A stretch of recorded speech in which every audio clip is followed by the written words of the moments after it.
but only if you genuinely enjoy stepping into the past with me. And let me know in the comments where you're tuning in from and what time it is for you. It's always fascinating to see who's joining us from around the world. Now, dim the lights. Maybe turn on a fan for that soft background hum, and let's ease into tonight's journey together. Congratulations, you've just woken up near Boston in early 1776. The good news? You're part of a cause that's stirring spirits across the land. The bad news? Everything else.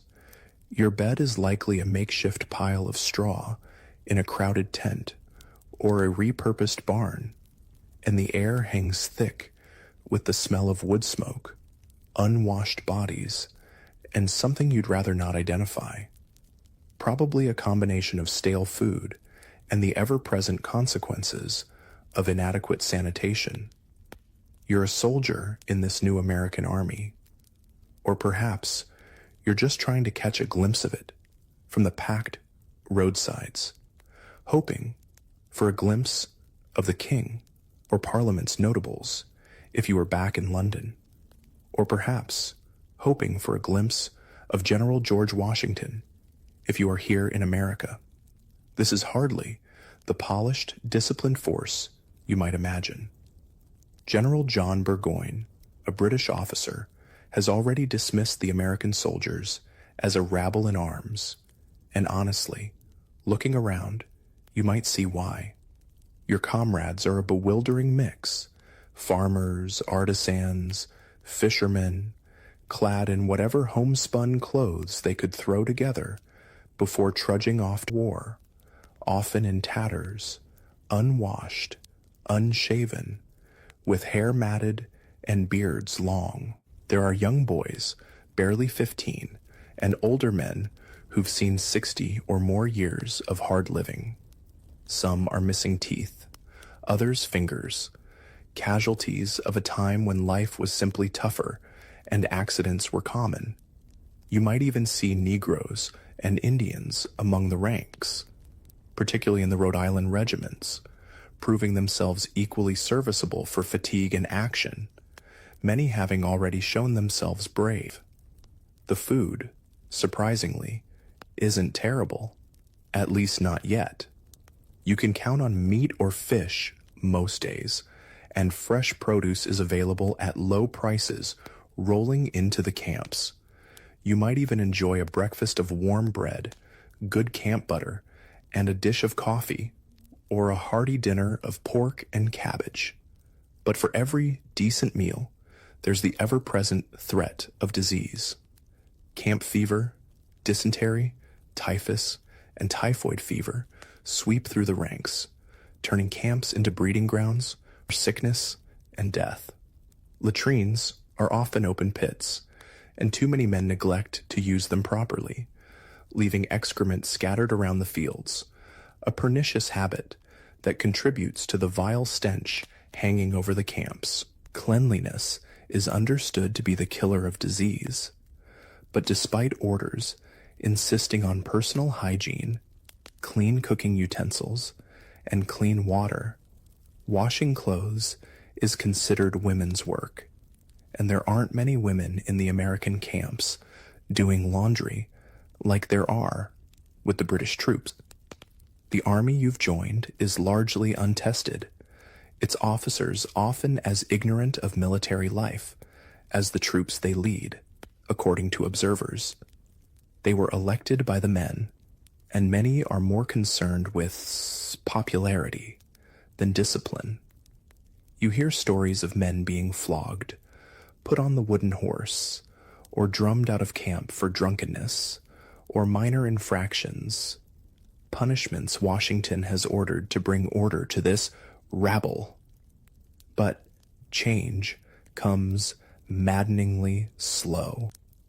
Despite the efforts, a British ship surgeon who visited some of the rebel camps described roads crowded with carts and wagons hauling provisions, but also inordinate quantities of rum, noting that without New England rum, a New England army could not be kept together.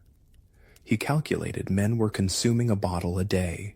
The spirit, while high in moments of patriotic fervor, is also prone to dissipation. Your arms are as varied as your comrades' costumes, mainly flintlock muskets and fowling pieces, some ancient. The average musket is heavy, about 10 pounds, but a good musketman can prime, load, fire, and reload 3 to 4 times a minute, a shot every 15 seconds. The problem is, many men accustomed to firearms since childhood use them any way they see fit, firing them off at wild geese or just for fun, wasting precious powder, which is in short supply across the colonies. Washington, newly in command, quickly discovered how desperate the situation was regarding powder, reportedly stunned into silence for half an hour when told there was less than 10,000 pounds on hand, enough for only about 9 rounds per man. Supplies come mainly by clandestine shipments from Europe, a precarious lifeline across 3,000 miles of ocean. Congratulations, you've endured the stench and the sickness of camp life. The good news? The enemy is bottled up in Boston. The bad news? You are too, in a way. Your army controls the land around Boston, but the British control the sea, supplying their troops and receiving reinforcements at will. The situation, as General George Washington notes, on January 14th, 1776, produces many an uneasy hour when all around me are wrapped in sleep. Few people know the predicament we are in. He's been in command for 6 months, since July 3rd, having taken over the sprawling, spontaneous New England army that gathered after Lexington and Concord, and the savage, fighting at Breed's Hill and Bunker Hill. Washington, a 43-year-old Virginian, a man of commanding presence, over 6 feet tall, well-proportioned, with reddish-brown hair and gray-blue eyes, carries himself with martial dignity. He's accustomed to respect, amiable and modest, but with a certain distance in manner. He had little prior military experience beyond backwoods warfare and the disastrous Braddock campaign, never having led an army in battle or directed a siege. Yet, Congress appointed him commander-in-chief of the Army of the United Colonies. He himself feels great distress, conscious his abilities may not be equal to the trust, but seeing the importance of the glorious cause, he accepts the momentous duty. He quickly sets about organizing the army, which still has no flag or uniforms. Officers are distinguished by ribbons or cockades, sergeants by red cloth on their shoulders. Washington chooses a light blue ribbon across his chest. He insists on discipline. New rules and regulations are read every morning after prayers. He reviews the defenses on horseback almost daily. Yet, despite the changes, the army remains largely composed of citizen soldiers, many unused to being told what to do every hour of the day, preferring to do as they please. This puzzles Washington, who struggles with a mounting contempt for what he sees as the unaccountable kind of stupidity in the lower class of these people and the officers who cater to them to get reelected. However, Washington finds a few remarkable men, untried but with ability. Nathaniel Greene, a 33-year-old Rhode Island foundryman, self-educated, good-natured, and a born leader who had never set foot on a battlefield before joining the army 6 months ago. Despite a stiff leg and occasional asthma, Greene proves tirelessly hard-working, applying himself every waking moment, often sleeping only a few hours a night. He quickly becomes an object of confidence for Washington, always in agreement on matters of consequence. Another is Colonel Henry Knox, a 25-year-old Boston bookseller, big, gregarious, and highly energetic, despite a fouling peace accident that destroyed 2 fingers on his left hand. Knox, like Greene, is self-educated, reading all he can on gunnery and tactics. Washington had decided the army at Boston was insufficient, and the king had dispatched reinforcements and 3 of his best major generals, William Howe, John Burgoyne, and Henry Clinton. Howe, a member of Parliament, had earlier said he would decline a command in America, but now duty called. He was convinced the insurgents were few compared to loyalists. War had come on April 19th at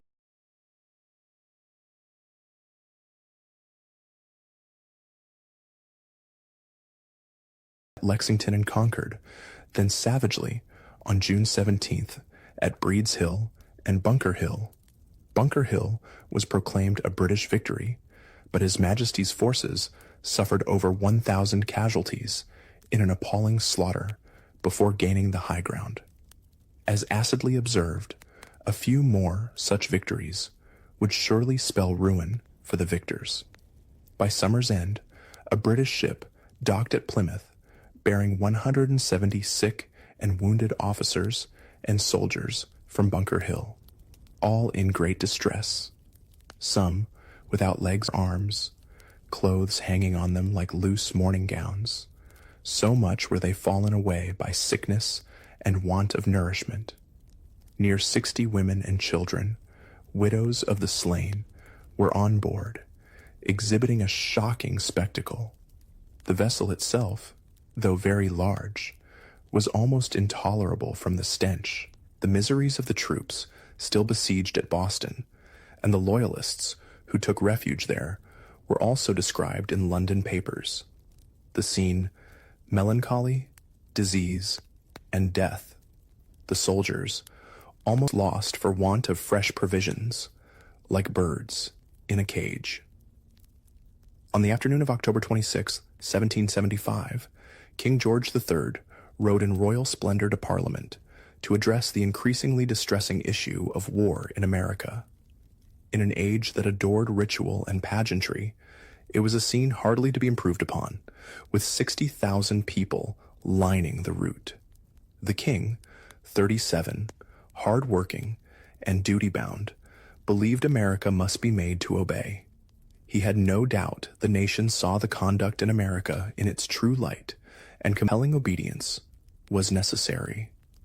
In the House of Lords in March, Lord Sandwich, First Lord of the Admiralty, looked incredulous when challenged on winning the war. Suppose the colonies do abound in men.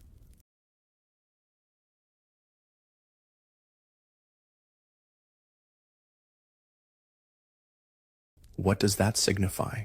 He asked. They are raw, undisciplined, cowardly men. General James Grant boasted he could march from one end of the continent to the other with 5,000 British regulars, a widely quoted claim. By the crisp, sunny afternoon of October 26th, George III's popularity seemed higher than ever. He entered the House of Lords, flanked by peers, addressing Parliament on the desperate conspiracy and rebellion in America. He declared America in rebellion and confirmed he would commit land and sea forces, including unnamed foreign mercenaries, sufficient to end it. He denounced the leaders for seeking independence, something they had not yet openly declared. Parliament, Tory and Whig, denied the supremacy of Parliament in determining what was best for America. Even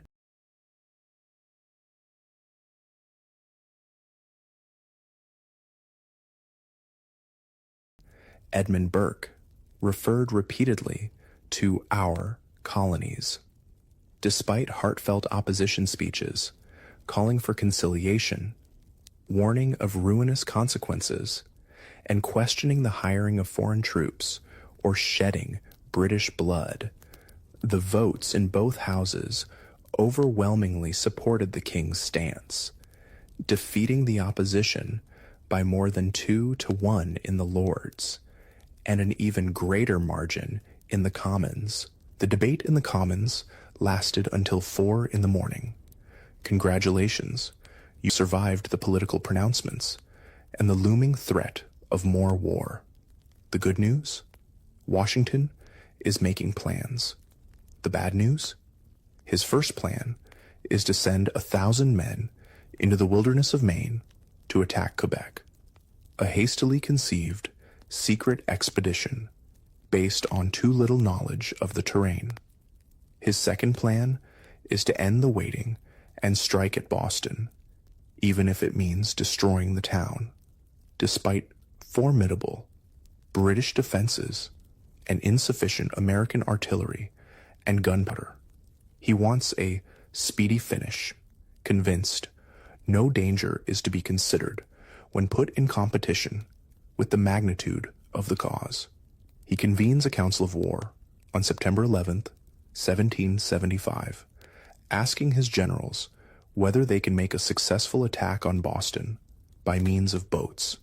3 major generals and 4 brigadiers are present, including the only professional soldier, Major General Charles Lee, a former British officer with a sharp mind, a strange appearance, and a love for dogs. Lee, Washington's second-in-command, is self-assured, highly opinionated, moody, and ill-tempered. Boiling Water, his Indian name. He thinks Washington's appellation, Excellency, is absurd, but acknowledges Washington is the first officer in military knowledge and experience we have in the whole army. General Artemus Ward, a heavy-set Massachusetts farmer and storekeeper who had overall command before Washington, is present, considered a good man, a thorough New England man, though uninspiring, fat, old church warden to Lee. The council discusses Washington's amphibious assault plan.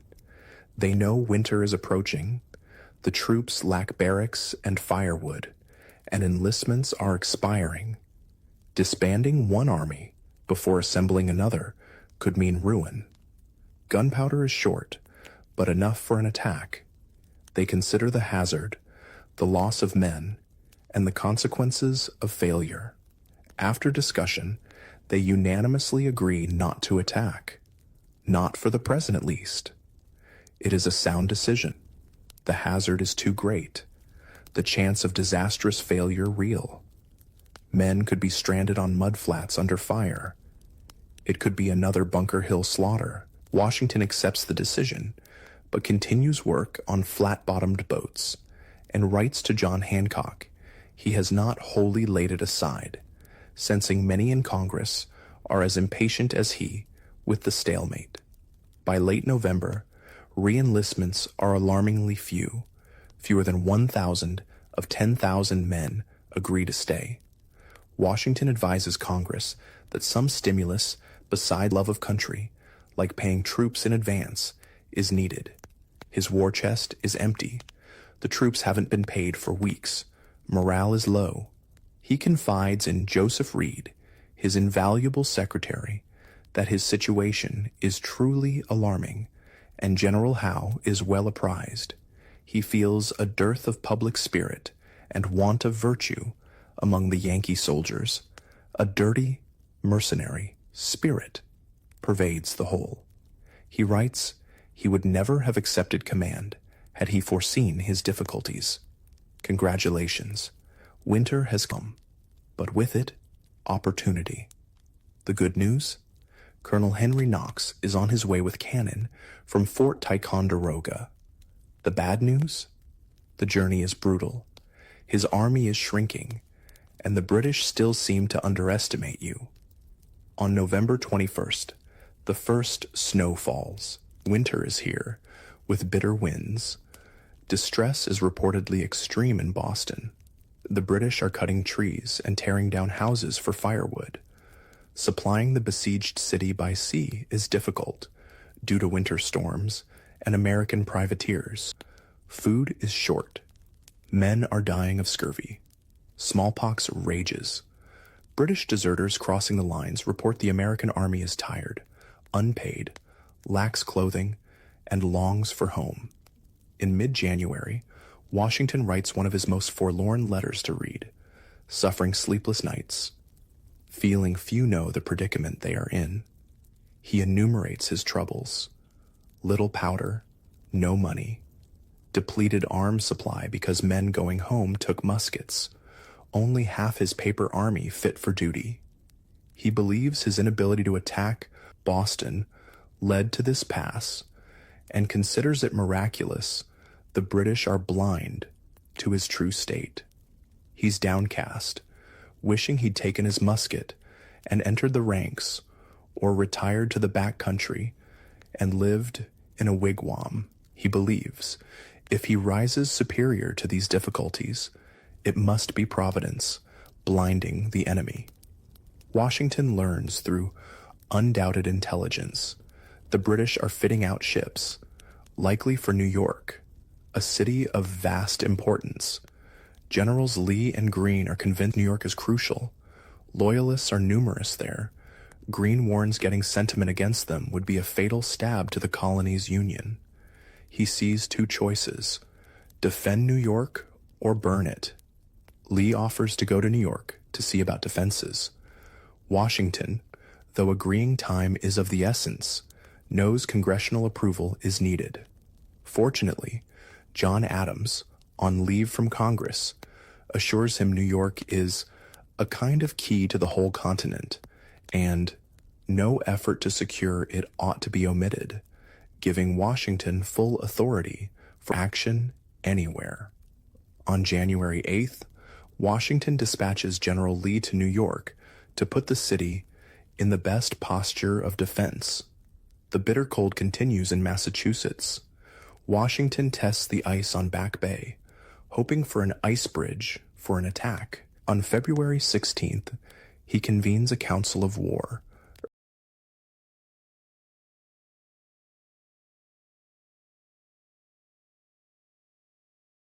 urging a bold attempt on Boston, a vigorous attempt, when practicable. Gates notes, it's a major question. Putnam bewails the lack of powder. Greene, stricken with jaundice, writes his dread of the proposed attack. Horrible if it succeeded, still more horrible if it failed. The council says no to attacking Boston again. However, they agree to another plan: lure the enemy out to attack the Americans by fortifying Dorchester Heights. Howe had sworn he would sally forth if the Americans occupied Dorchester. Washington, crestfallen over not attacking Boston, thought too dangerous, gracefully concedes. Perhaps his irksomeness led him to propose more than warrant prudence. Now, there would be no holding back on Dorchester. Preparations are elaborate and mammoth. Fortifications are built elsewhere out of sight. Timber frames filled with screwed hay, or bundles of branches, fascines, barrels filled with earth, are ready to roll down slopes on the advancing enemy. To divert the enemy and drown out noise, night artillery barrages are planned from Roxbury, Cobble Hill, and Lechmere Point, where Knox's cannon from Ticonderoga are emplaced. The crossing of the Dorchester Causeway will be concealed by a barrier of hay bales. 3,000 men under General Thomas will fortify the heights. 4,000 more will stand by at Cambridge for an amphibious attack on Boston once the British assault on Dorchester begins. Howe is reported to intend to evacuate Boston at first chance, but this does not deter Washington. Congratulations, you've made history. The good news? The British are gone from Boston. The bad news? The war is far from over, and your army is headed to New York, where the challenges are immense. On the night of March 4th, 1776, the bombardment of Boston begins, British answering with a heavier cannonade. Abigail Adams, 10 miles away, writes her house shakes, and she can't sleep. Little damage is done, mostly noise, just as Washington wished. On the crucial third night, March 4th, the roar is furious. British Captain Charles Stewart describes sheets of fire, and inhabitants in horrid situation, women crying for protection. From American lines, Lieutenant Samuel Webb hears cries of poor women and children. At the first crash of guns, General Thomas and 2,000 men move rapidly and silently across the Dorchester Causeway, shielded by hay bales. Hundreds of carts and wagons loaded with chandeliers, fascines, hay bales, barrels, and guns from Ticonderoga follow. Dr. Thatcher notes the procession moves in solemn silence while cannon roar. Progress up the steep slopes is difficult. Ox teams and wagons make 3 and 4 trips. The night is unseasonably mild, perfectly beautiful with a full moon, ideal conditions for working. As if the hand of the Almighty were directing things, as Reverend William Gordon feels certain it was. By first faint light before dawn, everything is ready, at least 20 cannon in place. It is an utterly phenomenal achievement. At daybreak, British commanders looking up at the heights can scarcely believe their eyes. Howe exclaims, "These fellows have done more work in one night than his army could do in 3 months." The shock of discovery throws the British into utmost consternation. Their immediate cannonade proves useless. Their guns cannot elevate high enough. Admiral Shuldam sends an urgent message to Howe. No ship can remain in the harbor unless the rebels are removed. Howe must attack. He orders 2,000 troops to proceed by ship to Castle Island for an attack on Dorchester at nightfall. Captain Archibald Robertson thinks the plan little short of madness. The fate of the whole town, if not America, at stake. By nightfall, a storm rages, with hail mixed with snow and sleet. By midnight, the wind blows almost a hurricane. Windows are smashed, fences blown over. 2 British transports bound for Castle Island are blown ashore. American Lieutenant Isaac Bangs calls it the worst storm he ever exposed to. Clearly, no British assault will happen that night. The morning after, the storm continues, rain driving. General Heath concludes, "Kind heaven intervened." Howe calls off the attack and gives orders to prepare to evacuate Boston. Possibly, it was the storm, but also Robertson's pleas and the influence of other officers, and John Montresor, who convinced Howe to evacuate. No one in Boston will forget the days that followed. In less than 48 hours, the town's security dissolves. Howe's army and fleet are in danger. They face the humiliation of ignominious retreat. Boston becomes a scene of utmost frenzy.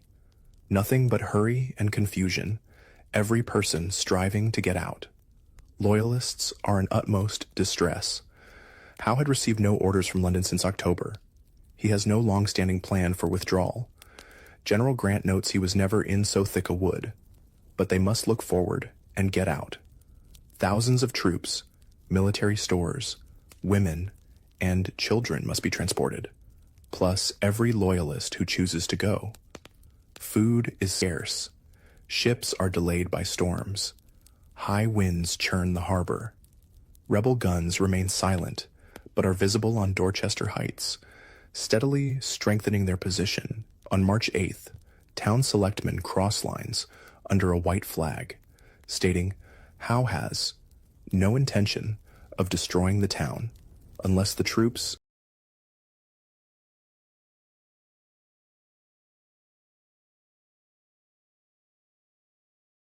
are molested."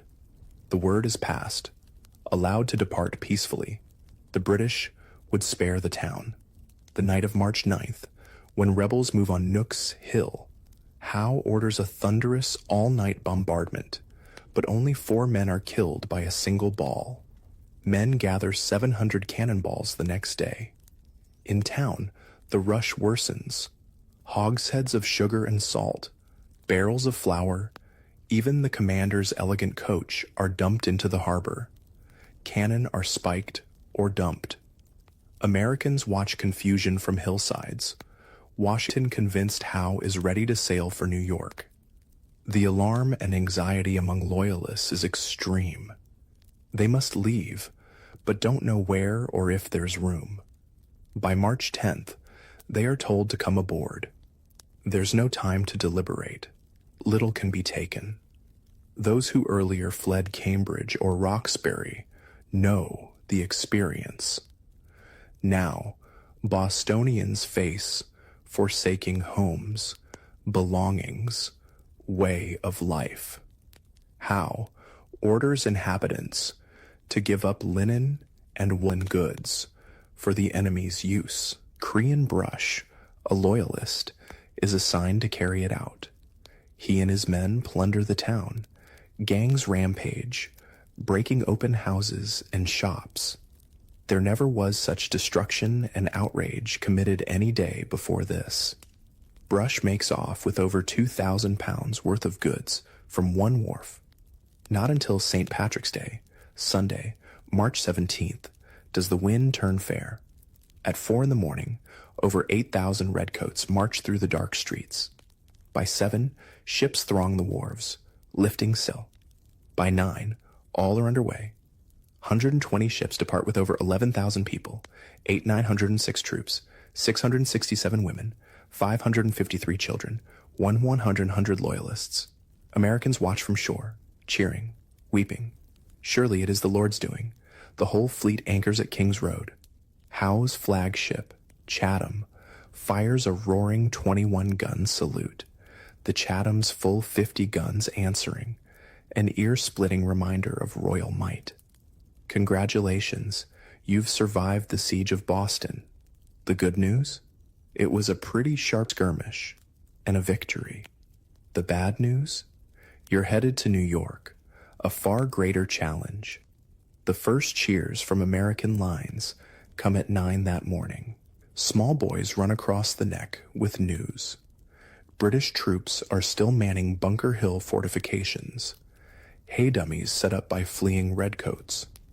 Early afternoon, the first troops from Roxbury march into Boston, drums beating, flags flying, led by Artemus Ward.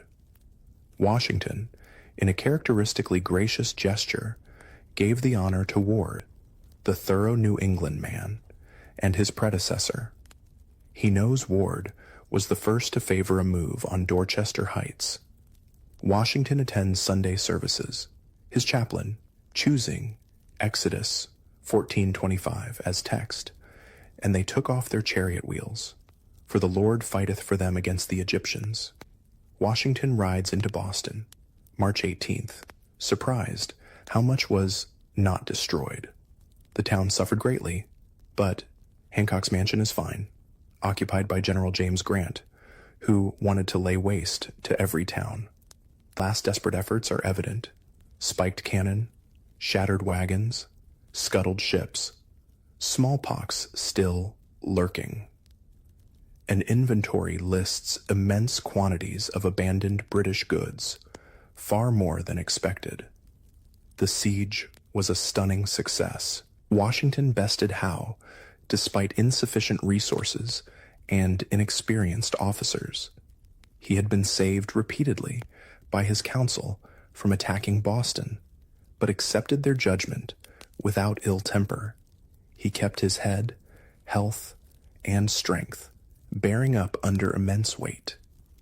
Having struggled with his dislike of New Englanders, he chose untried Yankees like Greene and Knox, who proved able and loyal, saving the day. Washington never again speaks ill of New Englanders, because they are New Englanders. He has no illusions about what lies ahead. The humiliation the British suffered could make them a more formidable foe. Washington senses great political change is in the offing, attributed partly to common sense. Paine's pamphlet argues, the sun never shined on a cause of greater worth, pleading for separation.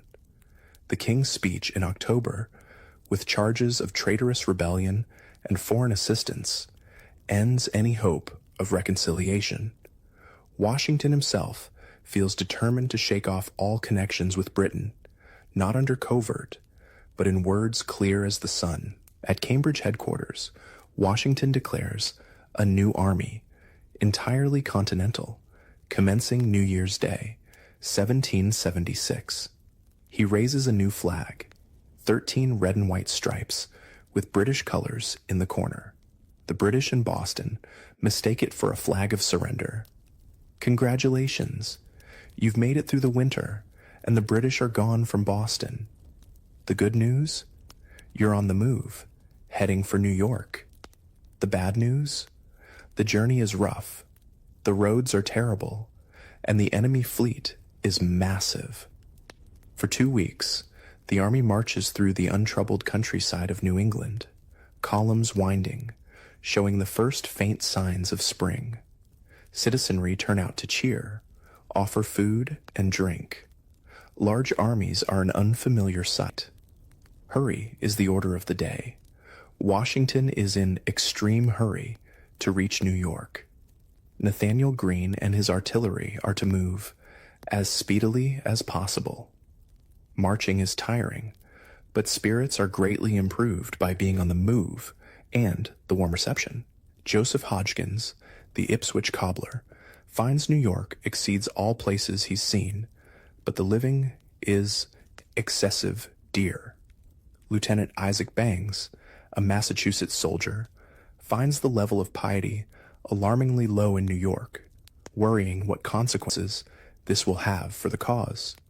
He attends services of different denominations, likes the Dutch church best, preferring the priest's piety to the English church's pomp, though he understands no Dutch. He investigates the city's darker side, the Holy Ground, a slum and brothel district, finding immense, brutal gratification easily indulged in. Worrying the army will be debauched.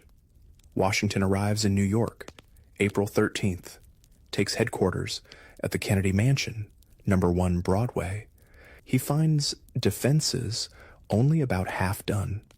Crowding the streets, the army seems an overwhelming multitude, only half fit for duty.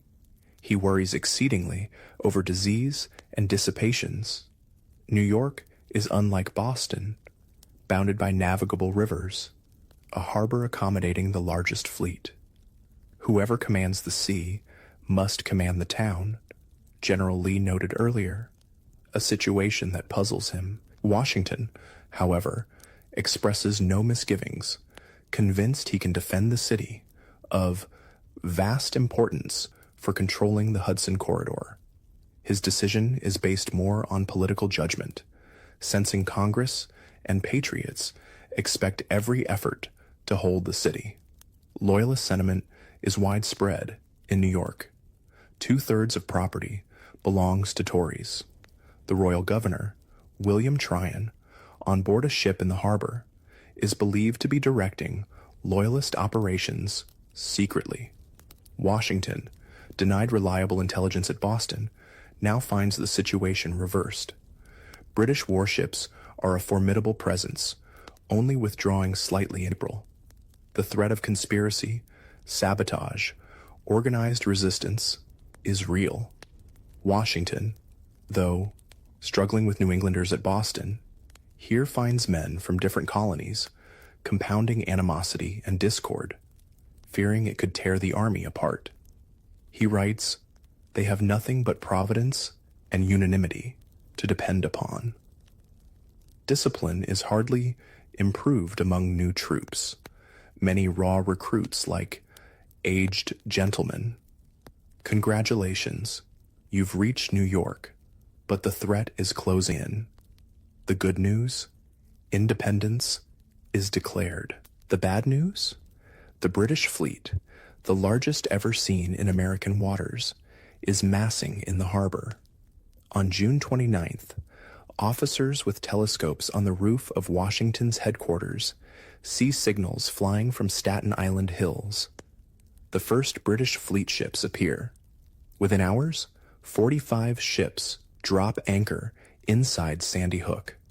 Their masts look like a forest of trimmed pine trees. Henry and Lucy Knox are at breakfast at No. 1 Broadway when they see the fleet. Lucy is in abject terror. Knox writes to his brother of her distress, the city in an uproar, troops repairing to posts. He scolds her for not having gone before. By sunset, over 100 enemy ships anchor in the bay. Riders gallop off to Connecticut and New Jersey. Martha Washington says goodbyes to her husband and departs New York with speed, as do Lucy Knox and Katie Green with their children. Knox writes to Lucy, valuing her safety above all else, reminding her they fight for their country, for posterity. And on this campaign, happiness or misery of millions may depend. More enemy ships arrive. Centurion, Chatham, 50 guns each. Phoenix, 40. Greyhound, 30. Asia, 64. Their combined firepower exceeds American guns. Total fleet over 120 ships, 10,000 troops received at Halifax, Scotch Brigade joined. An additional 15,000, 20,000 expected hourly from England under Admiral Lord Howe. New York is in commotion, packing up and getting away. On July 2nd, 1776, the Continental Congress in Philadelphia votes to dissolve the connection with Great Britain. News reaches New York. July 6th, spontaneous celebrations erupt. Officers go to a public house to testify their joy. A letter from John Hancock with the Declaration arrives July 8th. Many, like Henry Knox, see the war has entered a new stage. By renouncing allegiance, delegates committed treason. Adams calls it the most complete, unexpected, and remarkable revolution in history. On July 9th, at 6 p.m, Washington orders brigades onto commons and parade grounds to hear Declaration read aloud. The general hopes this event serves as fresh incentive, knowing peace and safety depend on the Army's success.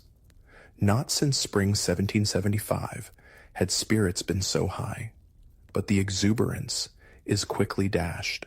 On July 12th, in a surprise move, British ships Phoenix and Rose, with tenders, cast off moorings at Staten Island and sail up the Hudson, demonstrating how indefensible New York is without sea power. Alarm guns sound. Soldiers rush through streets crowded with panic-stricken people. Cannon at Fort George and shore batteries open fire. Cannonballs slam into houses. Washington feels extreme distress at shrieks and cries of women and children running, seeing his men gawking helplessly, so awestruck or terrified by the barrage. Private Joseph Martin, 15, remembers enjoying the complete view, thinking the sound musical. American gun crews fire nearly 200 shots to no apparent effect. 6 American artillerymen are killed when their cannon blows up, the only fatalities due to inexperience, overconfidence, or drunkenness. British ships proceed upriver, anchoring 30 miles above the city, cutting off rebel supplies and rousing loyalists.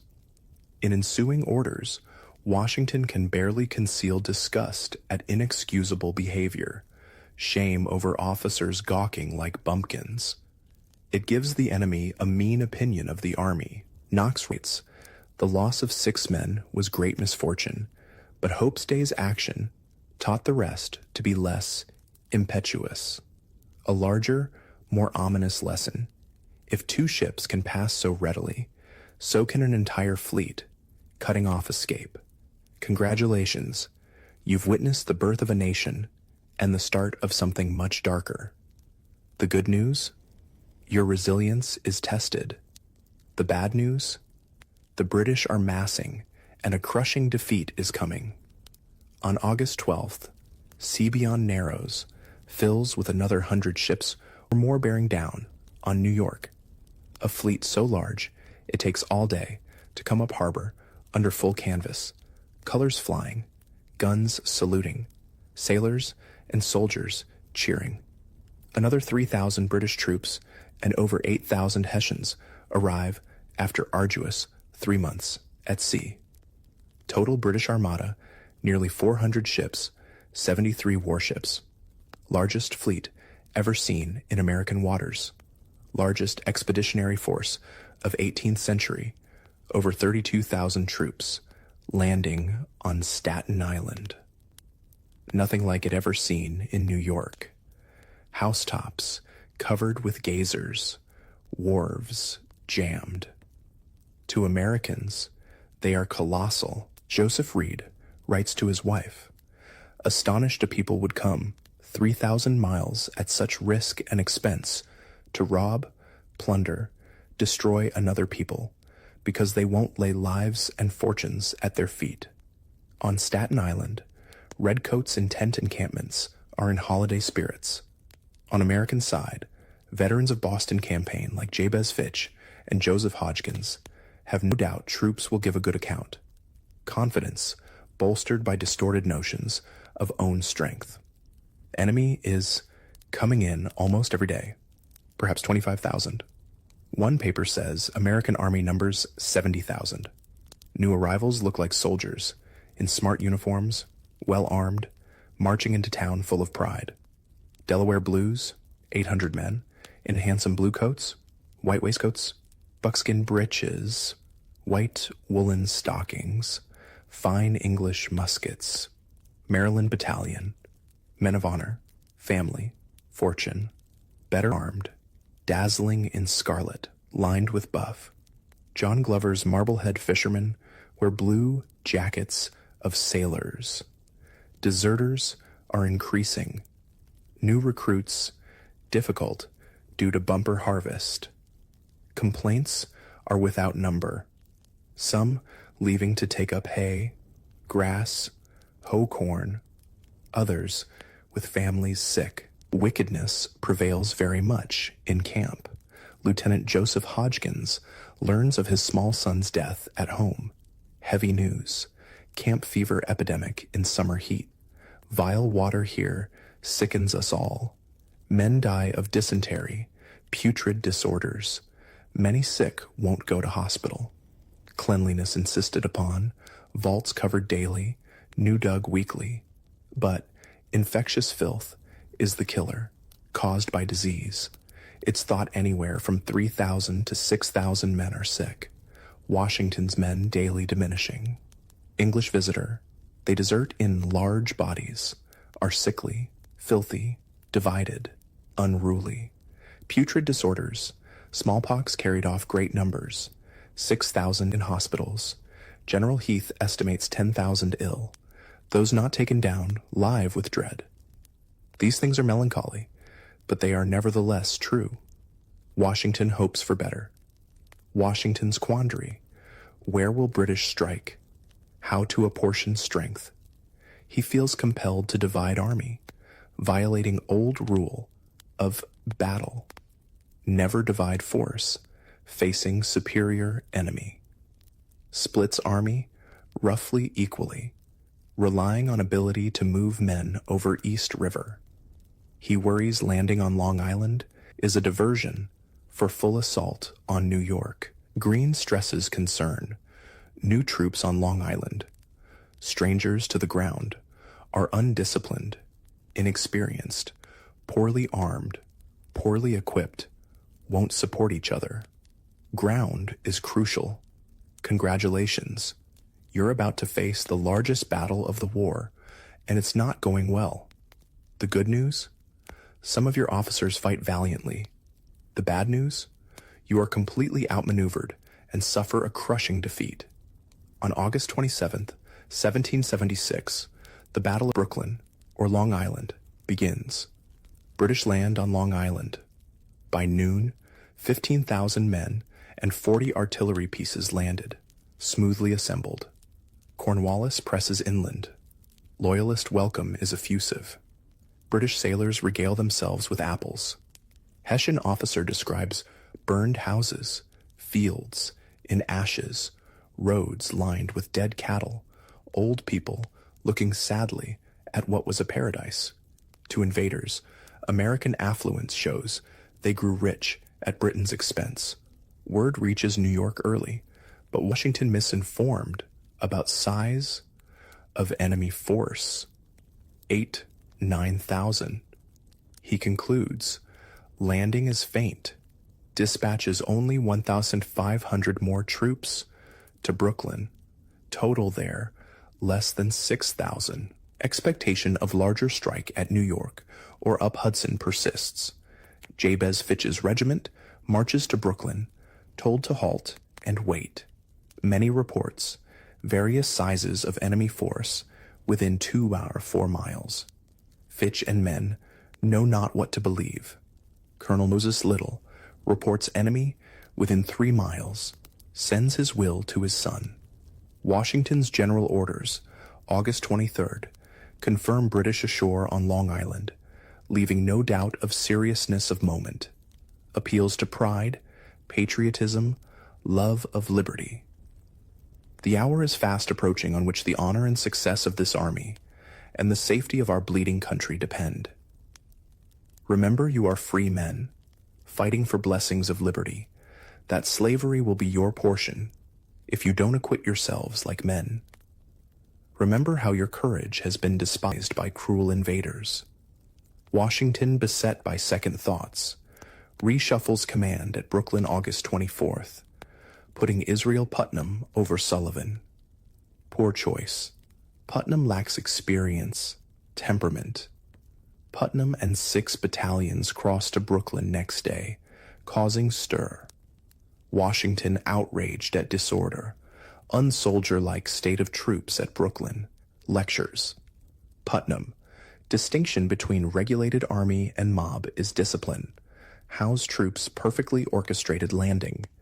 The night of August 21st, a terrifying storm over New York. Like a hurricane, most terrible storm. Lightning falls in masses, seems to strike incessantly. Houses burst into flame. 10 soldiers killed by single flash.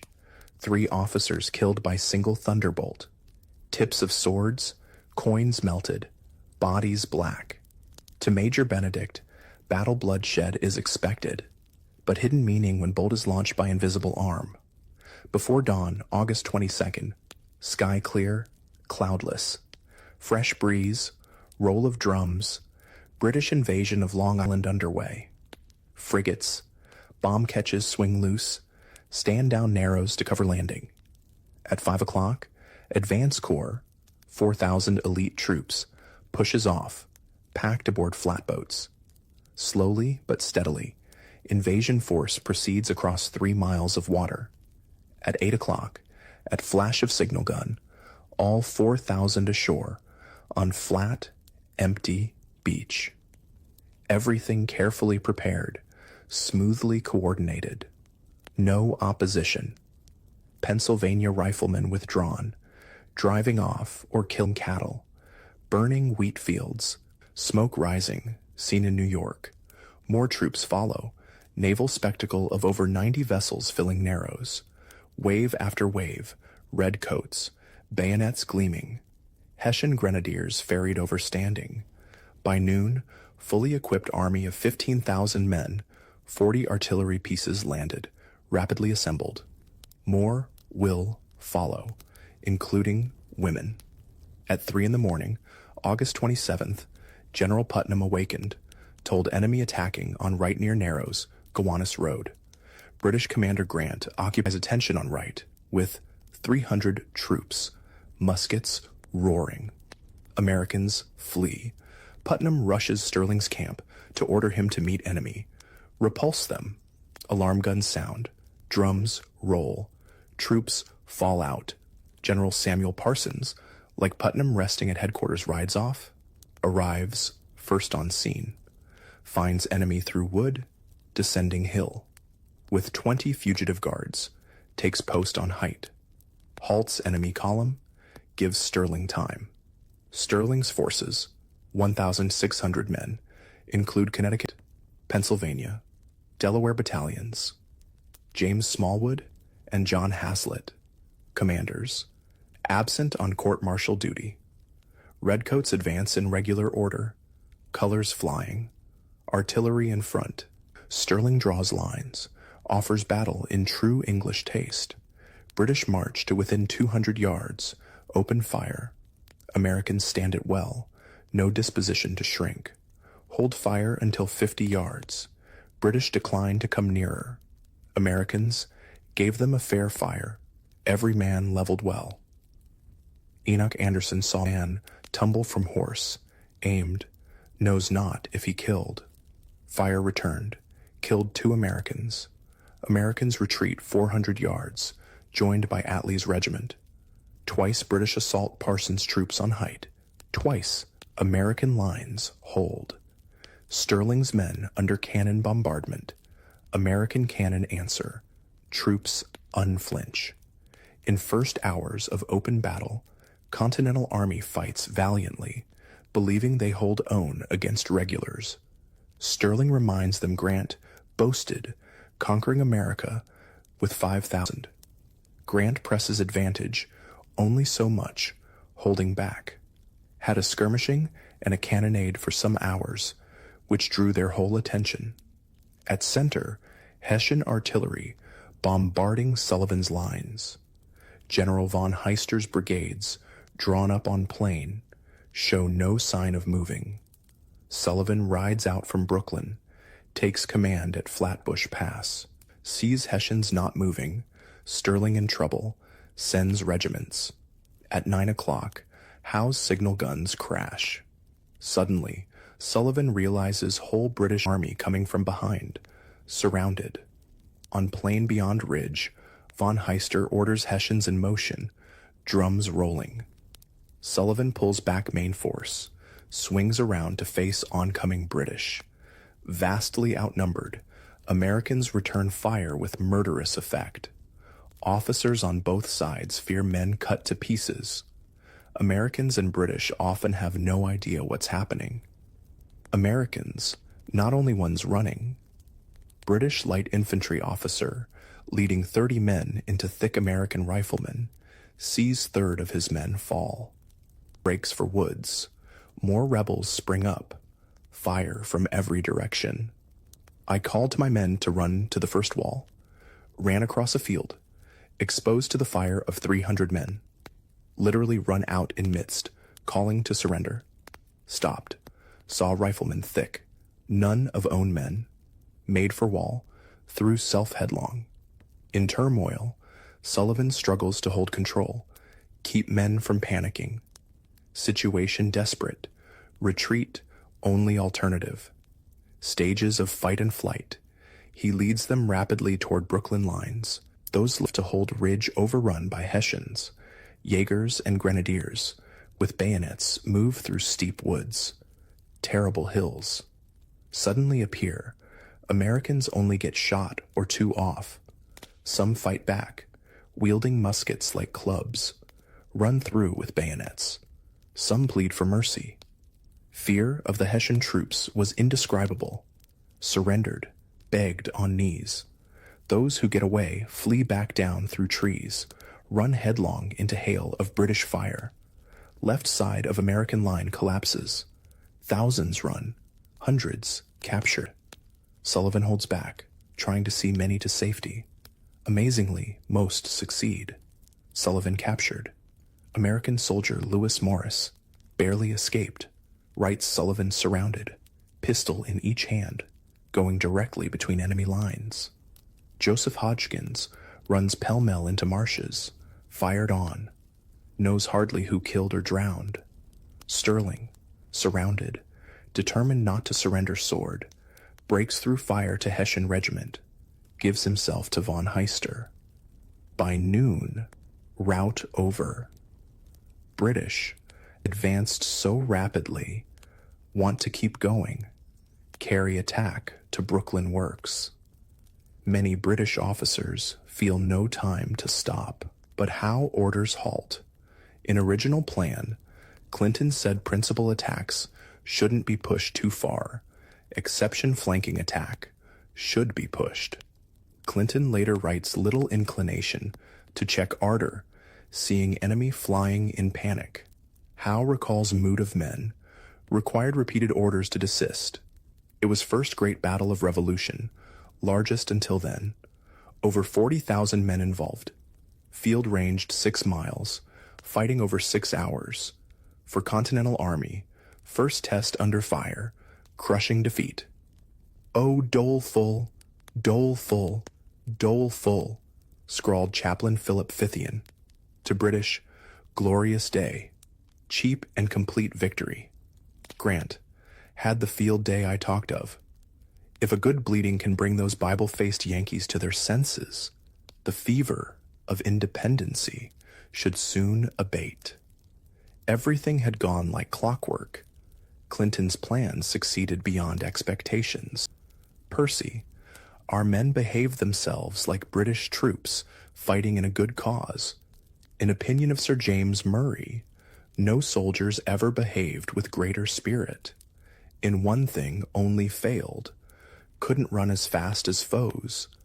Many ready to run over each other. Howe reports losses under 400, 59 killed, 267 wounded, 31 missing. Hessians lost 5 killed, 26 wounded. Rebel losses over 3,000, Howe claimed. Over 1,000 prisoners, 2,000 killed, wounded, drowned. Disparity of losses exaggerated. Washington later estimates 701,000 killed, captured. General Parsons avoided capture, collected American dead, amounted to 60 with enemy dead, heap. Judged American killed, inconsiderable. Some officers in thick of fight convinced British suffered more killed, but British took most prisoners. Few Americans admit severe defeat. Actual losses, dreadful. 300 killed, over 1,000 captured, 3 generals, Sullivan, Sterling, Woodhull. Sullivan and Sterling treated courteously, dined with Lord Howe on Eagle. Woodhull died of wounds weeks later. Among prisoners, Captain Samuel Atlee, Lieutenant Jabez Fitch. Atlee subjected to most scurrilous and abusive language, asked why they weren't bayoneted. Jabez Fitch fought through day, surrendered when surrounded, confined with prisoners in barn, comforted friend, Captain John Jewett, bayoneted twice, in excruciating pain. Jewett made Fitch promise to describe death to wife, died from bayonet, after he was taken prisoner and stripped. Accounts of bayoneting Americans common. Stories of Hessians pinning Americans to trees. Letter by unnamed British officer in Massachusetts. Spy describes readily surrendered Americans dispatched. Hessians and Highlanders gave no quarters. Letter read, "Fine thing to see with alacrity, they dispatched the rebels with bayonets. Stratagems lawful in war, especially against such vile enemies. Numbers of individual Americans beaten after surrendering. No mass atrocities committed. Letter and spy, likely propaganda. Account of Hessians burying 500 bodies in pit untrue. Some prisoners, including Fitch, recorded civility from captors. Infamous Grant was so good as to make us a present of a side of mutton. British Hessian captors find prisoners' curiosities. Could not have been taken as soldiers, only torn blouses. Astonished how badly clothed Americans. Most have nothing but a wretched farmer's costume. Officers, no better dressed, only ordinary manual laborers. Lieutenant von Bardeleben wrote in code some officers shed their ideas of being heroes. The prisoners who knelt and sought to surrender were beaten. Still worse treatment in store for most prisoners confined, starved in jails, church crypts, vile British prison ships. In remaining hours after guns silent, Americans in Brooklyn defenses wait tensely for British attack. Pitiful cries from wounded on battlefield. Stragglers come into lines, bedraggled, wounded. Mordecai Gist and 9 others cross into camps next morning, only ones of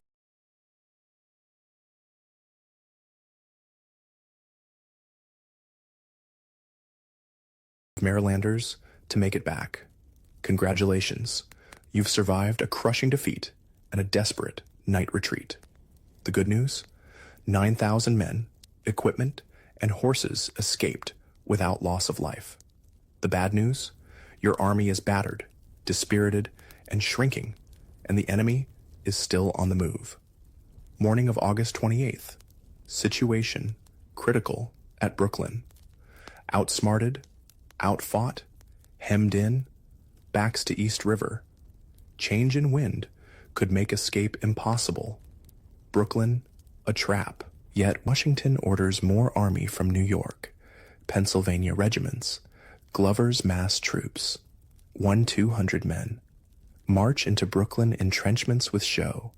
Pennsylvania officer Graydon notes, faces saddened by disaster, assume gleam of animation on approach. Murmur, these were the lads that might do something. Thomas Mifflin, handsome, self-assured, 32, Brigadier General of Fresh Pen Brigades, volunteers to survey defenses. Joseph Hodgkins, exhausted, writes home, in one piece, through the goodness of God. Expects action. Enemy within 1.5 miles. Weather changes dramatically. Temperature drops 10 degrees. Cold, drenching downpour. Start of northeastern storm. Riflemen ordered to keep up fire. British fire back. Rain falls with uncommon torrent. Guns wetted. Firing goes till evening. Storm and roar of guns continue into night. Across river, Pastor Shoekirk writes of boom of cannon, intermixed with lightning. August 29th. Storm continues. Heavy rains fall. Troops without tents have little food. Fire's hard to keep going. Private Martin gets by with biscuits, hard enough to break teeth of a rat. Hungry, soaked to skin, trenches filled with water, muskets, cartridges wet. Soldiers fall asleep standing or sitting. Washington, little sleep, sends incoherent report to Congress. People distressed. Defeat, engagement. British advancing by approaches, digging trenches. Storm is to Washington's advantage. Ill wind from northeast is stroke of good fortune. Howe's ships no chance to get up. But for how long? Old sunk ships, no serious barrier. Smaller ships can come up East River. Situation grim. But Washington, making rounds on horseback in rain, shows calm presence, tells men, cool but determined, demonstrates what he meant by example, anger, torment, despair, kept to himself. Since April in New York, policy, keep close watch, decide according to circumstances. Sometime before noon, Mifflin reports British progress with approaches. Washington makes momentous decision. Secret, deceiving urgent message to General Heath at King's Bridge. All flatboats, sloops to be rounded up without delay. Pretext.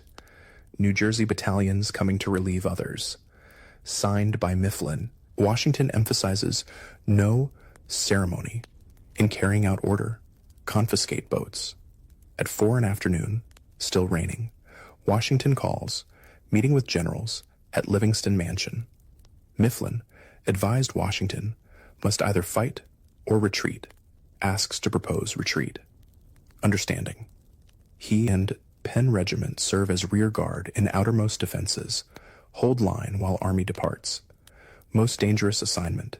He insists it be his, lest proposing retreat harm reputation.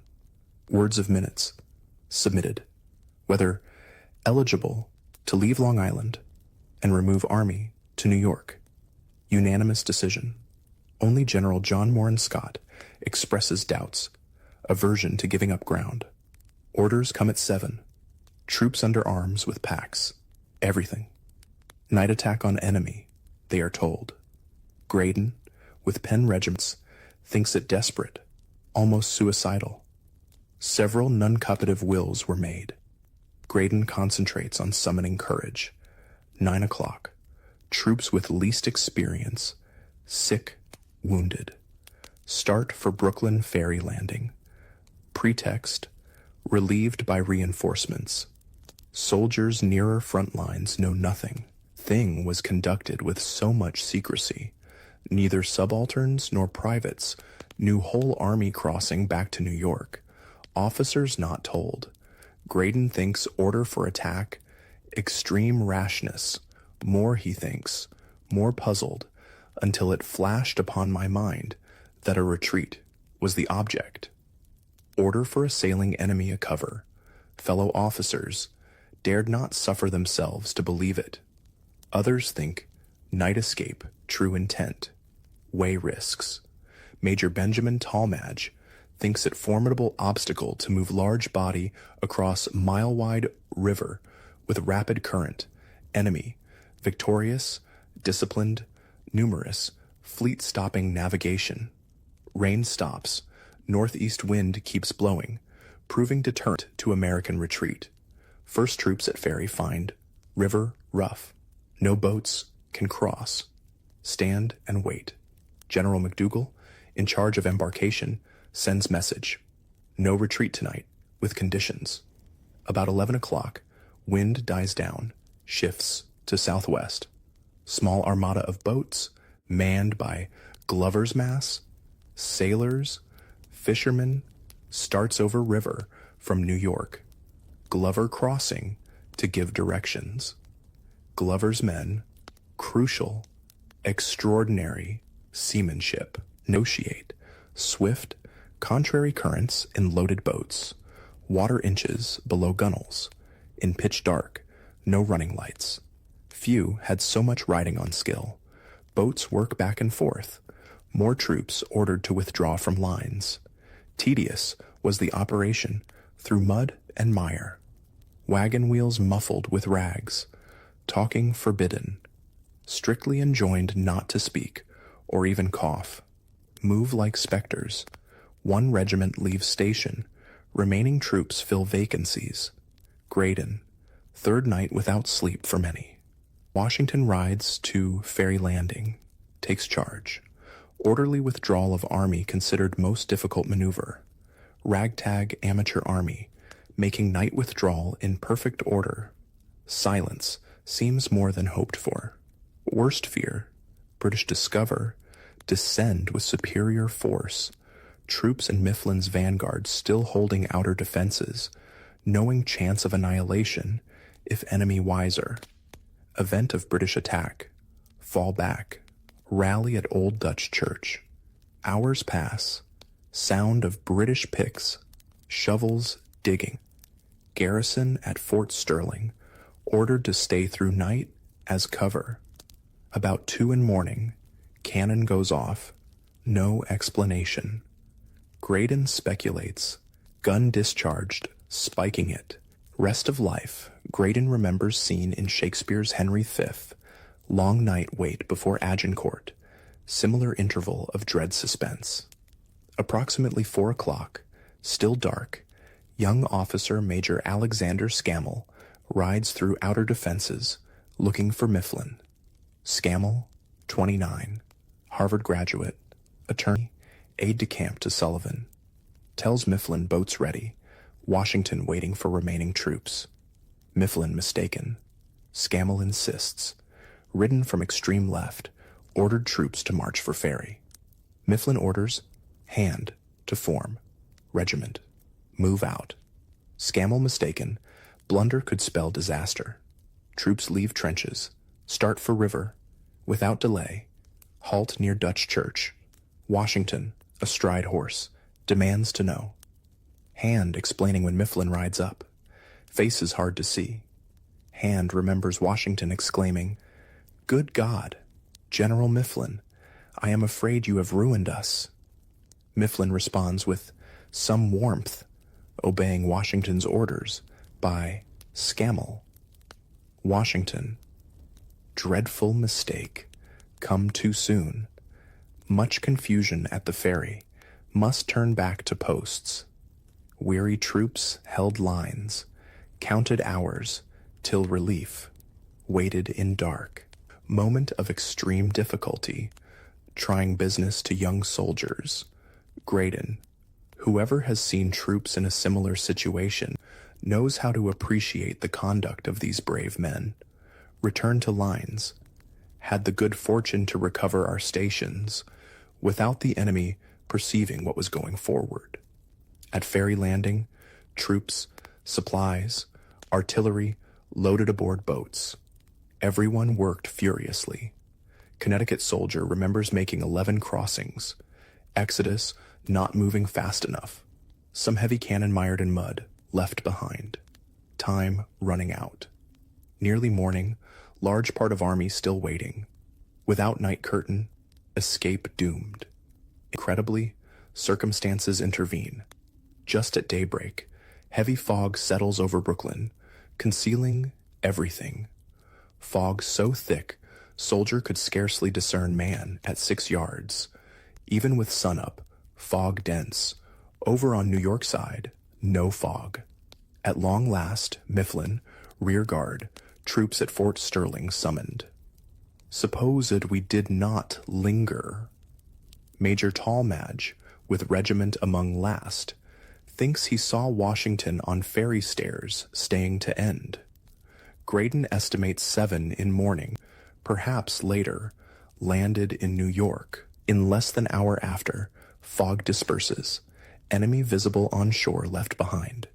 In single night, 9,000 troops escaped across river. Not a life lost, only 3 men captured, hung back to plunder. Congratulations, you've escaped the trap at Brooklyn. The good news? You survived. The bad news? You were outsmarted, outfought, and suffered heavy losses, and the enemy is still pursuing. Friday, August 30th. Morning, to British astonishment, rebels evacuated all works on Brooklyn without shot fired. Neither could shipping get up for want of wind, and Hull escaped. Immediate British reaction, utter astonishment. Rebel army vanished under noses. Surprise no less than at Boston. Difference, relief, not dread. Brooklyn, and defenses theirs for taking, rebels on the run, cannot yet account for their precipitate retreat. Grant fails to understand why Americans abandoned massive fortifications so readily. General Howe performed admirably, deserved success. Lesson of Brooklyn. Pushed, Americans won't face King's troops again. Percy. Feel severely the blow of the 27th. Think rebels never stand before them in field. Everything seems over. Campaign will put total end to war. Predicts business pretty near over. Clinton, proud of role, writes sister expects to be home by Christmas. Many officers come to see rebel works, enjoy view from Fort Sterling. Most beautiful and fertile spot, yet seen in America, disturbed only by reek of unburied dead. Rebels, flight, behaved very ill as men. Some, including Grant, saw Americans made daring, superbly executed move. Wisely, gotten out when they did. Very ably effected retreat. Charles Stedman calls retreat particularly glorious. Saw peril of change in wind. Phoenix rose up East River, would cut escape. Retreat commended. Washington's leadership during retreat. Good luck played large part. Wars not won by withdrawals. Successful evacuation cannot compensate for losses. 1,000 plus prisoners, dead, wounded. Battle of Brooklyn, a fiasco. Washington, indecisive, inept. First command on large field, he and officers failed. Made to look like fools. From moment he took command in New York, Washington put himself in impossible position. Failed to recognize whoever commands sea must command town. Ignored warning, dividing army, counted on ability to respond to circumstances, moving forces across East River, On eve of British attack, still baffled over whether it was real thing, what to do. British everything went as planned, landing to battle. Washington, almost nothing went as planned. Assumption of frontal assault, heart of American strategy, wishful thinking. Outmaneuvered, battle over before it began. Forgot happening on land, anguished over being outflanked by water. How could man insistent on things done so, McCullough writes, care so little about details? Jamaica Pass unguarded impossible to explain, spent day at Brooklyn studying situation. Washington never accounted for his heart. For many, escape proof of ability, ease humiliation. Americans, rightly claim vastly outnumbered, showed courage, tenacity. General Putnam blamed for not ordering Sterling to withdraw sooner. Sullivan blamed for knowing too little terrain. Both faulted for leaving Jamaica Pass unattended. Colonel Samuel Miles, supposed in charge of left flank, had hunch enemy would use Jamaica Pass, did nothing. Sterling, for all bravery, criticized for fighting on open field. Many, including Henry Knox, insist Nathaniel Greene, familiar with details of Gowan Heights, would have met stiff opposition at Jamaica Pass. Things gone differently. Possibly. Greene's illness, absence, one of Washington's severest blows. Washington largely blames Sullivan for little vigilance at Jamaica Pass, implying Greene wouldn't allow surprise. But British victory, certain all day. Struggle lasted longer, cost greater, but outnumbered. Without control of sea, Army never had chance. Howe's decision not to continue attack, afternoon subject of speculation. Severest critics, Captain John Montresor, morning of August 30th, first to discover Americans vanished. No question, Howe should have pressed attack, failed grievous mistake. Never pursues his victories, Montresor's assessment. Clinton feels with Americans flying in panic. Howe had chance to end war. Clinton wouldn't say so when questioned. Judged it prudent to hold back. Cornwallis in Parliament refuses to say Brooklyn lines taken by immediate attack. Americans wanted another Bunker Hill. Howe, remembering cost, no desire to squander lives on frontal attack. Lines ours at cheap rate by regular approaches. Couldn't risk loss sustained in assault. Had Howe pressed on August 27th, British victory total. Or had wind turned earlier, British Navy into East River. War and chances of independence, long delayed, even ended. When news of battle, Howe's exaggerated losses reach London. Sensation. Victory grand. Fully controverted opponents' predictions. Burke, Fox, others in Parliament downcast. Tories jubilant. News to enliven our countenances. Gibbon, Britain in ecstasy. Friend to Clinton. Bells rung, windows lighted. King pauses during stroll, expresses great satisfaction. In Congress, defeat spoken of privately. Unfortunate beginning, disaster, no panic. Country reports, Tory news, anxiety, not panic. All in solicitude, Styles. Tories rejoicing, Sons of Liberty dejected. Newspapers emphasize Washington's daring retreat, renewed confidence, escape, masterpiece. Manner reflects highest credit upon our commander-in-chief. One writer, Providence, favored us. Another in Massachusetts, spy, defeat, distress. Loud-speaking testimonies of the displeasure and anger of Almighty God against a sinful people. We have thought God was for us, had given many and signal instances, and had greatly frowned upon and disappointed our enemies. And verily, it has been so. But have we repented? In New York, gloom of defeat heavy. High spirits counted on for long compensate for enemy advantages. Gone. Army crossed night from Brooklyn, August 30th, sorry sight. Filthy, bedraggled, numb, soaked, Sick, emaciated, army gone cheering no more. Surprising change, Pastor Schukirk notes. Merry tones on drums, fifes ceased. General damp spread, scattered people up down streets moving. Swiftly, overwhelmingly defeated. Hard day for us poor Yankees. Enoch Anderson summing up. Resounding victory not decisive. War not ended. Washington 9,000 troops survived to fight another day. Congratulations, you've escaped again. But lost a crucial fort. The good news? You gained a brilliant new advisor. The bad news? Disobedience, desertion, and disease plague the army. For first 24 hours in New York after escape, nearly all collapsed in sleep, including Commander-in-Chief. Not till Saturday, August 31st, Washington notifies Congress, entirely unfit to take pen in hand.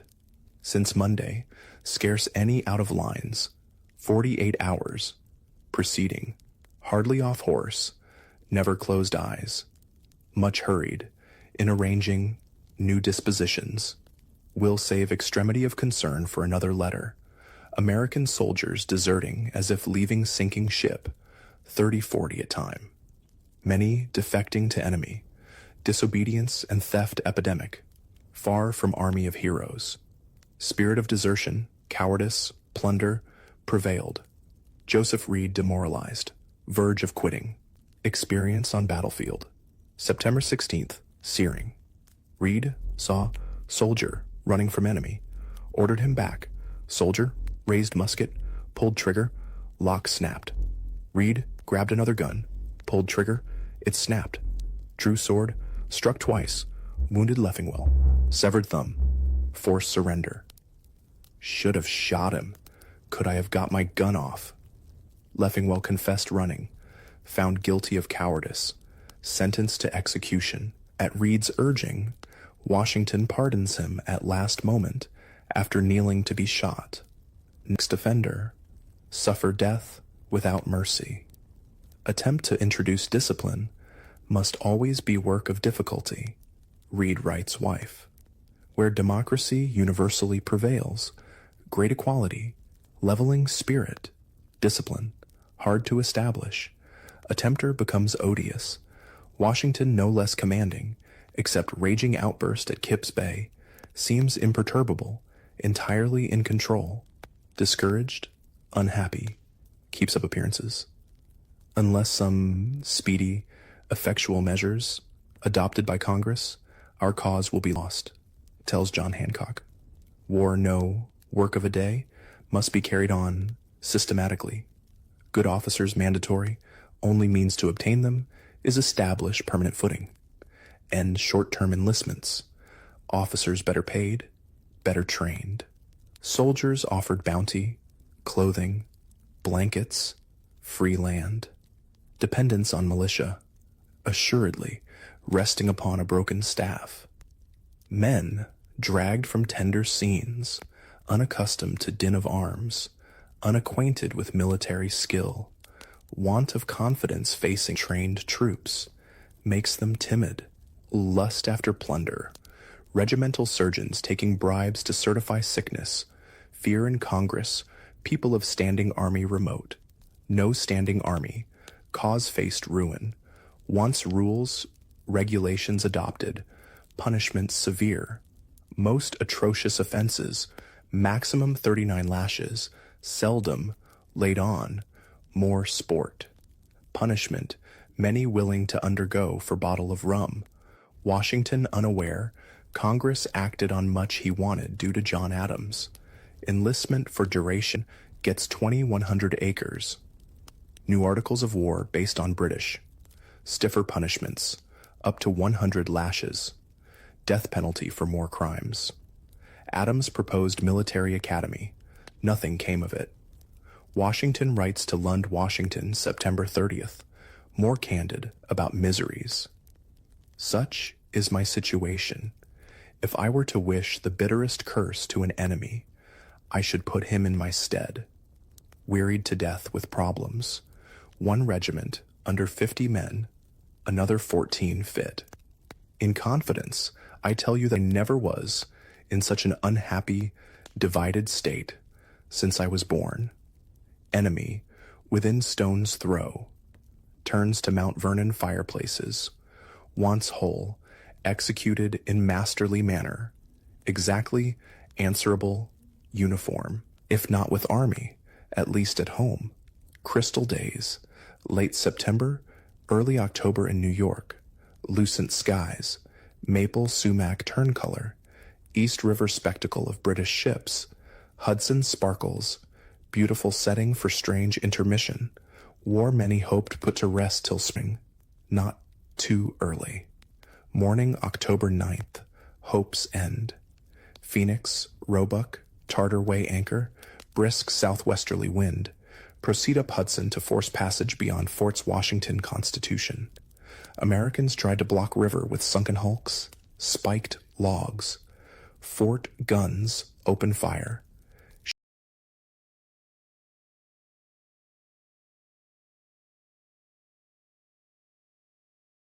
Ships answer.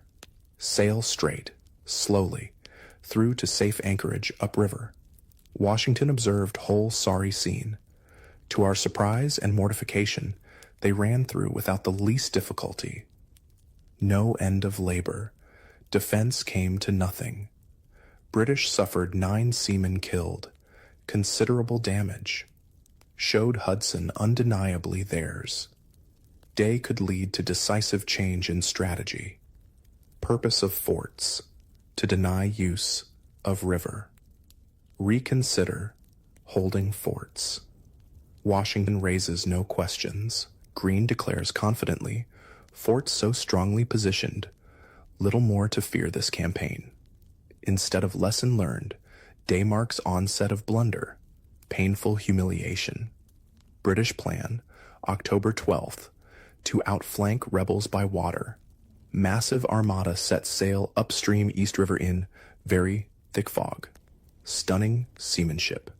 By noon, advance force, 4,000 troops, lands at Frog's Neck, Marshy Point, Westchester County. Frog's Neck, Howe's poor choice, peninsula on Mapmore Island at low tide. British advance over causeway, checked by American riflemen. More American support moves in. After more British troops land, Howe decides to re-embark. Consumes 4 days. Tweedledum business. Reinforcements. Howe expected 7,000 Hessians, worth weight. Howe moves with astonishing speed, landing at Pell's Point, mainland. First report of Throg's Neck landing. Washington knows Harlem Heights bastion trap. British up to former scheme of getting to our rear. Only to strike inland toward King's Bridge. Army must withdraw. Concentrate forces at safer ground, 18 miles north, White Plains. Sterling, Sullivan rejoined Army through prisoner exchanges, nick of time, warmly welcomed. Congratulations, you're retreating, but the enemy is right behind you. The good news? You made it to White Plains. The bad news? Fort Washington is about to fall. At Council October 16th, Fort Washington garrison decided retained as long as possible. Passage of ships on Hudson issue. Obstructions insufficient. Communication across river to New Jersey maintained. Washington, Lee, Heath, Sullivan, Sterling, Mifflin present. Knox also present. Only George Clinton dissents. Week before, Congress resolved obstruct effectually Hudson at Fort Washington. Relevance to decision unclear. All of York Island finally evacuated except 1,000 men for Fort Washington. Officially, alteration of our position, not retreat. Commander's orders, October 17th. Tents struck. Men take tent poles. 2 men per company baggage guard. No packs, unless sick. Chairs, tables, benches on wagons. No person unless unable to walk on wagons. Wagons move forward before regiments. Every regiment marching orders. Flints, ammunition complete. Exodus underway. Army crossing narrow bridge at Kings Bridge, heading north along west bank of Bronx River. Sick greatest burden.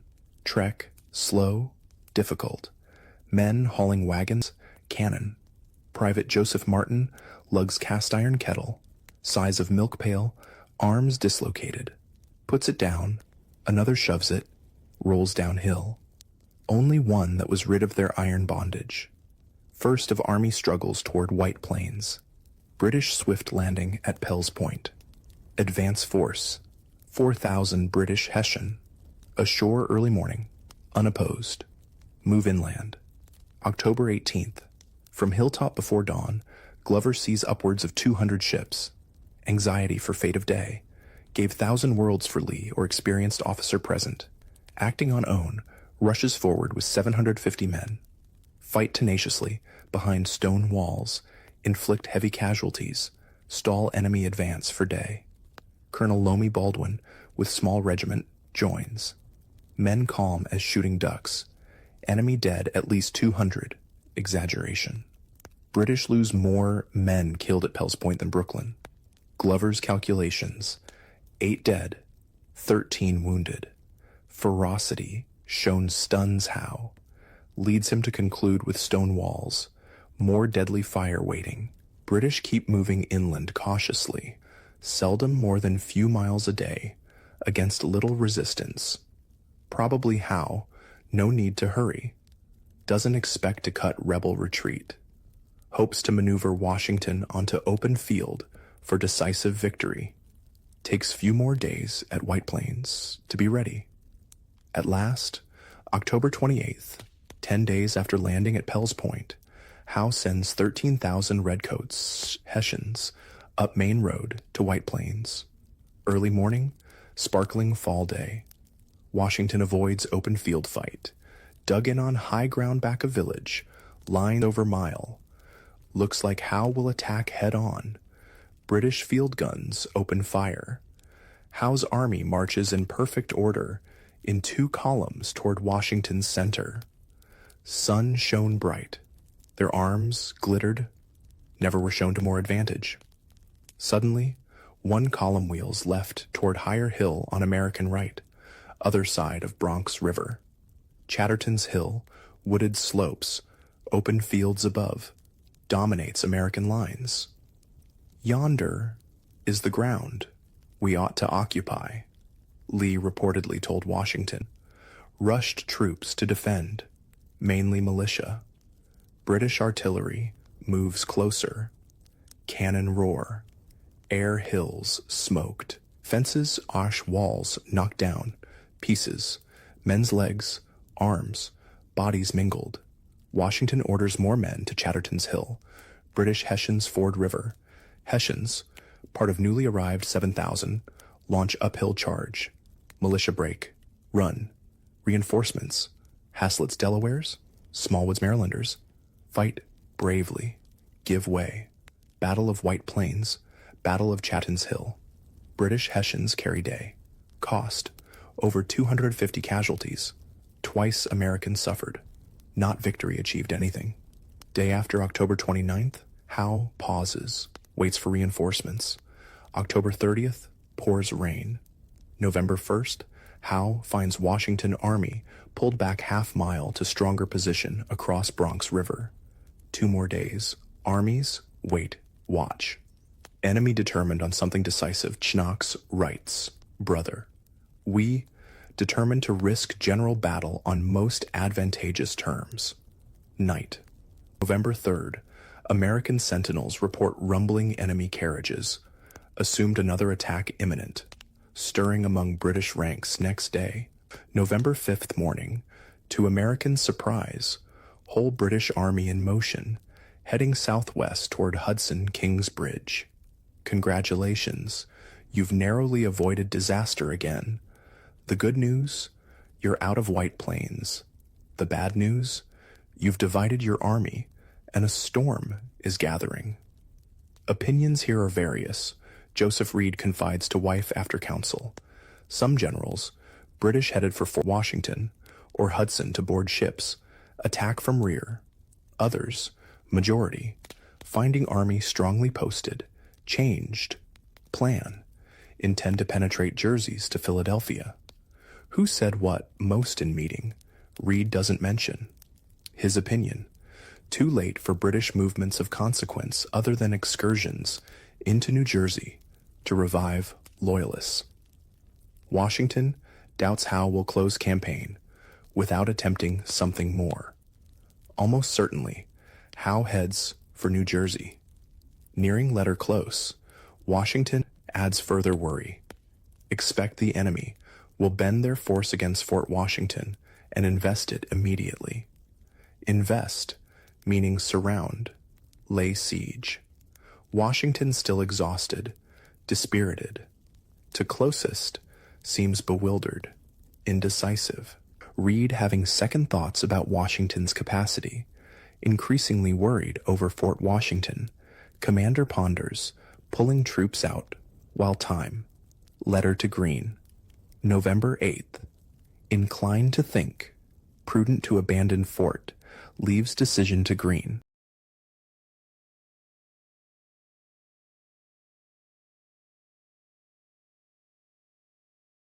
On the spot.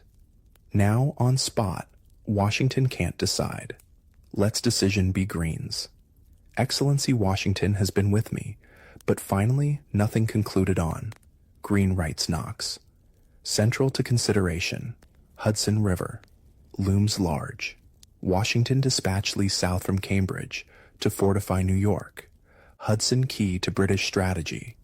British take care of unfinished business Fort Washington, or cross over, strike New Jersey, or both. What should be done? Howe Army reach Dobbs Ferry on Hudson, moving south.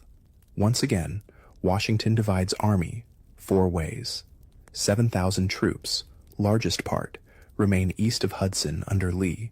Check British move on New England. Heath and 3,000 guard Hudson Highlands at Peekskill.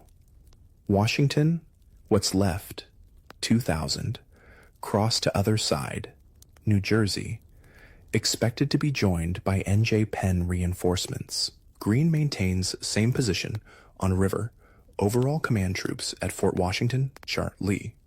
Washington, $2,000, leave White Plains, November 10th, mid-morning.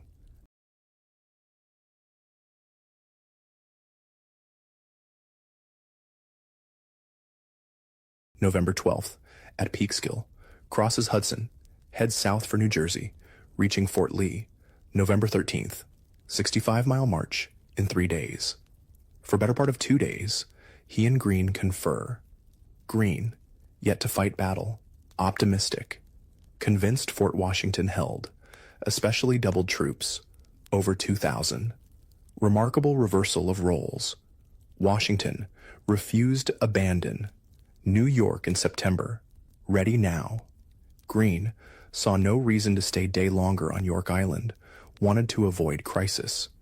Now Greene wants to stand on last bit of island, argues it keeps communications open, ties up British troops, possibly leads to slaughter like Bunker Hill. Retreat, devastating to Army's demoralized state, despite formidable presence over river, steep, rock-bound approaches. Fort Washington, not impregnable.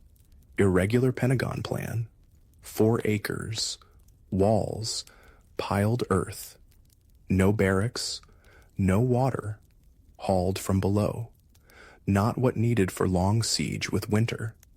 Nonetheless, Commander Magaw thinks fort held till end December. Greene agrees. Washington's letter to Greene from White Plains, November 8th. Inclined to think, prudent abandon fort, decision to Greene. On the spot. Now on spot. Can't decide. Let's decision be Greene's. Movements, designs of enemy, not yet understood. Washington reports Hancock. 2. British Captain Frederick Mackenzie. All but perfect campaigning weather. Frost, nearly every night. Disappears with sun. Only thing lacking stiff breeze for Navy. No wind for some days past. November 7th. Entry. Howe headquarters 6 miles above Kings Bridge. Next move, probably against Fort Washington. Mackenzie never doubted. Reduction of Fort First Object, confident of success due to timely intelligence. If Washington failed understand British designs, British now knew a lot about American situation. November 2nd, Howe's army still at White Plains. American Staff Officer William Demont turns traitor, defects from Fort Washington, brings copies of fort plans, cannon placement, accounts of discontent, animosity between New Englanders, South. Only days before packet of letters by Washington read, staff wound up in British hands, left unguarded at inn in Trenton. Washington complained bitterly of lack of discipline, scorn of dreaming, sleepy-headed officers. Another letter by Lieutenant Colonel Robert Harrison reveals far more important. Washington dividing army. Purloined letters. Demont's treachery may not alter events greatly, but British consider windfall. Mackenzie diary. Searle attest. Washington's decision to divide army clearest sign of weakness. Easy to see whither all this tends. If rebels can't act under present numbers, courage won't increase on strength reduction. Letters service to General Howe. British picked up information from deserters about state of things at Fort Washington. Plans, Demont's account confirmation. Famously cautious William Howe supposedly never risks frontal attack on fortified position. Bunker Hill lesson, about to disprove theory. Full agreement of commanders. Mackenzie, total confidence in attack. Predicts as soon as Fort Washington taken, Howe moves on to New Jersey. Rebel troops from N.J. Penn, Washington, counted on never materialized. Mackenzie leaves little to prevent our arrival at Philadelphia. November 12th, day Washington crosses Hudson. Howe's army within 4 miles Kings Bridge. Plan 4-part assault. Hessian's major role. Plan unfolds. Midday November 15th. Howe sends Colonel James Patterson under white flag to deliver message to American commander Colonel Magaw at Fort Washington. Same British officer July carried peace letters. This time, ultimatum. Surrender, fort, or face annihilation. Told 2 hours to decide, Magaw responds at once in writing. If I rightly understand, this post is to be immediately surrendered. I rather think it is a mistake. Act a part so unworthy of himself, actuated by the most glorious cause. I am determined to defend this post to the very last extremity. How? No intention of slaughter. Ultimatum plays on fears. Magaw's bold response, based on belief, men, could hold out or escape across Hudson after dark. Congratulations, you've lost Fort Washington. The good news? The war isn't over yet. The bad news? It's the most devastating blow of the campaign so far.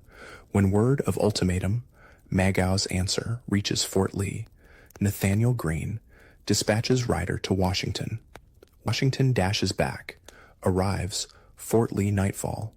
Greene, Putnam, rode across river to meet Magaw, appraise situation. Washington follows in small boat. Halfway across, meets Greene Putnam returning. Mid-river and dark, Greene Putnam give encouraging report. Troops in high spirits would make good defense. Being late at night, Washington says, 3 return to Fort Lee. Same night, unobserved, British bring 30 flatboats upriver with muffled oars, past Fort Washington, into Spuyten Devil Creek, down Harlem, ready for morning. First chance, early Saturday, November 16th, Washington with Greene, Putnam, Mercer, again crosses Hudson to determine what was best to be done. Boat pushes off. Sound of heavy cannon carries over water. Off in distance, left of Fort Washington. Sea attack begun. Landing opposite shore, downriver from fort. 4 generals scramble up steep slopes to crest near Morris House. All stood in a very awkward situation. Green writes, disposition made. Enemy advancing. Durst not make new disposition. Still couldn't see disaster. Urged Washington leave. Go back. Green volunteers stay. Putnam. Mercer also. Washington thinks it best. They all go. Assault from 3 directions after prolonged pounding. 4,000 Hessians from north. Over. Bridge at King's Bridge. Led by Knyphausen. Requested honor main attack. Hessians professionals. Performed duty. Day to show superior in profession taken pride in. Sterling, prisoner. Heard Hessian officers remark duty, not inquire which side right. Force of British under Cornwallis.